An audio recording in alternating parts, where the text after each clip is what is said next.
joining me now are singer, actress, talk show host, and reality TV veteran Tamar Braxton herself and hairstylist to the stars, Johnny Wright. How are the two of you doing? Well, great. Great. Johnny, I need your help now more than ever. I swear, I'm not going to use this interview for me. I'm just saying I could really use it right now. So how have the both of you been managing at home? Tamar, what's been going on? Oh, I've pretty much eaten my weight, and and now I'm paying for it. But I've enjoyed it immensely. At first, I'm just going to be honest, it was hard. I had my birthday in quarantine. I was acting like a selfish brat, yes. And then I had to become a first grade teacher. And then I had to become Beyonce at night, Mr. Chocolate, who I'm staying with. So it was, like a lot of balancing, with my life. But now I'm actually enjoying it. Yeah. I'm doing, I'm getting outside now, which is good for my mind and my weight. And I'm doing better with my eating. And summer break is happening. So things are looking up for me. Yeah, I mean, you can do it all. What about you, Johnny? What's been going on? It's been great. I'm somewhat of a homebody, even though I'm very social as well too. But I like being at home. I love my place. I love being in LA. It's been pretty cool. Me and Tamar both decided to go vegan, so we've been vegan for the past 20 days, and we're holding strong so far. And I think I'm really enjoying it. We've been exchanging recipes and things like that. But yeah, it's good for me. I have no complaints. I do miss socializing. I do miss being, around my friends and stuff, but I'm totally happy being at home until all this stuff clears up. Well, let's talk about your exciting new show coming soon, To Catch a Beautician. Now, Tamar, you said that this is going to be the best show on television. What makes this show stand out? It's not going to be. It is the best show on television. Fair enough. Just because I remember when we launched the Braxtons almost 10 years ago, I knew that it was something that everybody needed to see, something that everybody could identify with, at least one of us, right? And I just knew that it was a space that was missing for 5 African-American females, or just 5 females who are on different kind of walks of life. But this show is the same feeling for me. Everyone has had a hair catastrophe, whether we signed up for it or not. Everyone, it has affected everyone differently, and everyone wants to have redemption. So for this show to come on TV, it's the best time. Everyone's at home. Everyone's hair is jacked up, okay? And this is what we all need in our lives.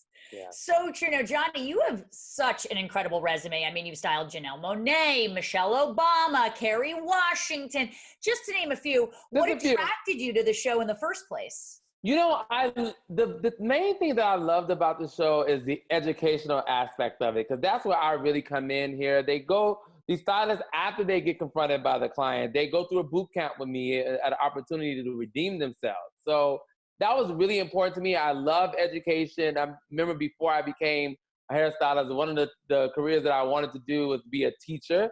And although I've been doing hair for 30 years, I've taught over 2,000, stylists in my career as well too. So I do love teaching, and that's one thing that really drew me to the show.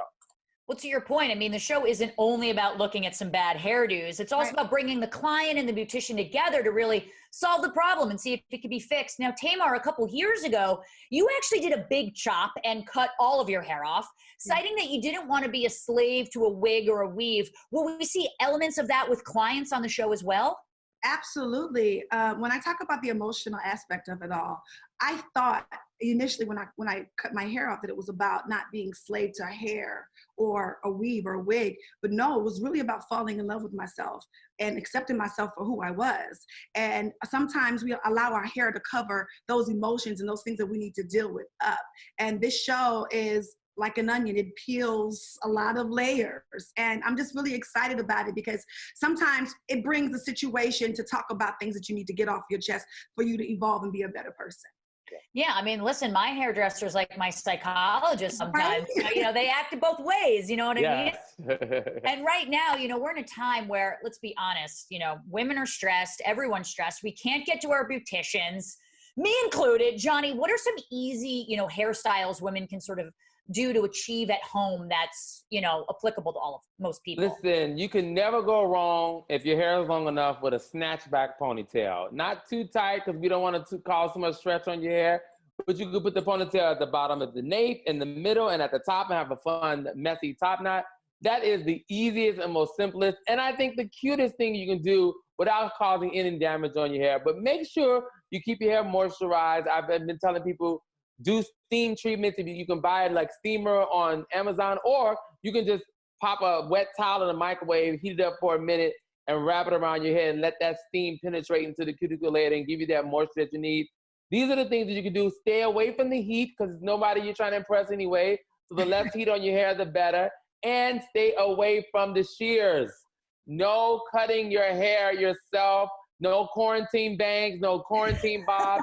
Just keep it where it is, and we'll get to it when we're able to open up the salon. We're canceling quarantine bangs here. Yes. You've heard it here first. Now, I want to get your opinion on this, because recently there's been a fair amount of uproar on social media about beauticians requiring their clients to come to their appointments with their hair already washed and detangled versus the service being included. What do you both think of this? Johnny, let's start with you. I mean, that is like your ideal kitchen beautician. I don't know if that's a real beautician, because there's no way. Whose salon is that? Yeah, there's no way I'm going to ask my client to come. First of all, most women don't know how to shampoo their hair properly. So you don't want to take the risk of them coming in and it's still, soiled and all type of products still left in the hair. You're not going to be able to give them the proper style that you want to give them.